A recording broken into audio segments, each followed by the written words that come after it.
देशवासियांना प्रभू श्रीरामाच्या आगमनाच्या निमित्तानं अयोध्येमध्ये आज प्राणप्रतिष्ठा होण्याच्या या शुभ मुहूर्तावर मी माझ्या वतीनं सर्वांना हार्दिक हार्दिक शुभेच्छा देतो। खरंच आज भारत देशाच्या इतिहासामध्ये सुवर्णाक्षराने लिहिण्यासारखा हा दिवस आहे।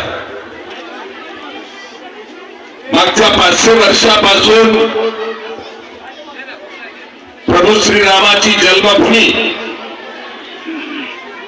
जी पारतंत्र्यामध्ये होती, प्रचंड मोठा संघर्ष आणि लढा केल्याच्या नंतर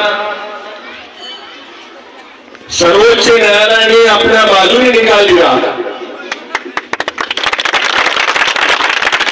आणि त्यानंतर आज विश्वामध्ये स्वाभिमानानं आणि गर्वानं सर्वांची मान उंचावी अशा प्रकारचा अयोध्येमध्ये प्रभू श्री रामाचं भव्य मंदिर निर्माण झालेलं आहे आणि त्या मंदिरामध्ये आज प्रभू श्री रामाच्या प्राणप्रतिष्ठापनेचा मंगलमय दिवस असल्यामुळे देशामध्ये सगळीकडे आज दिवाळी साजरी होते आहे। अशा प्रकारच्या या अत्यंत महत्वपूर्ण दिवसाच्या औचित्यावर शेवटी ग्रामवासियांनी सुद्धा हा जो जल्लोष भव्य मिरवणूक काढली। आता यानंतर कीर्तन आहे, महाप्रसाद आहे। या सर्व आनंदाच्या सोहळ्यामध्ये सर्व गावकरी, आबाल, वृद्ध, माता, भगिनी सर्वांनी मोठ्या उत्साहाने सहभाग घेतला आणि आपला आनंद या ठिकाणी आपण सर्वांनी साजरा केला। अशाच प्रकारची एकी, अशाच प्रकारची एकजूट, अशाच प्रकारची श्रद्धा, भावना, भक्ती आपण आपल्या धर्माप्रती ठेवणं आवश्यक आहे। आता अयोध्या झालेली आहे, काशी आणि मथुरा बाकी आहे।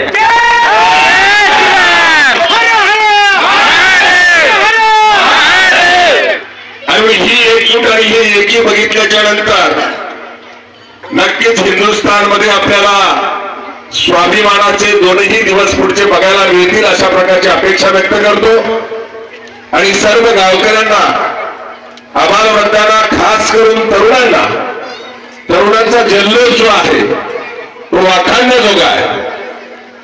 त्याहीपेक्षा महिला भगिनींचा जो आनंद सोहळा आहे तोही अत्यंत भक्तिमय वातावरणातला आहे। हा सोहळा आपण सर्वांनी आनंदाने साजरा केला आणि आता यानंतर ही भक्तीच्या कीर्तनाच्या माध्यमातून असेल, महाप्रसादाच्या माध्यमातून असेल, आजचा दिवस आपल्या सर्वांसाठी दिवाळी सारखा समजून आपण सर्वांनी साजरा केला। त्यामुळे पुनश्च एकदा मी आपल्या सर्वांना, शेवटी गावकऱ्यांना, आजूबाजूच्या परिसरातून आलेल्या सर्व रामभक्तांना माझ्या वतीनं पुन्हा एकदा हार्दिक शुभेच्छा देतो आणि थांबतो। जय हिंद, जय महाराष्ट्र, जय शिवराय, जय श्रीराम।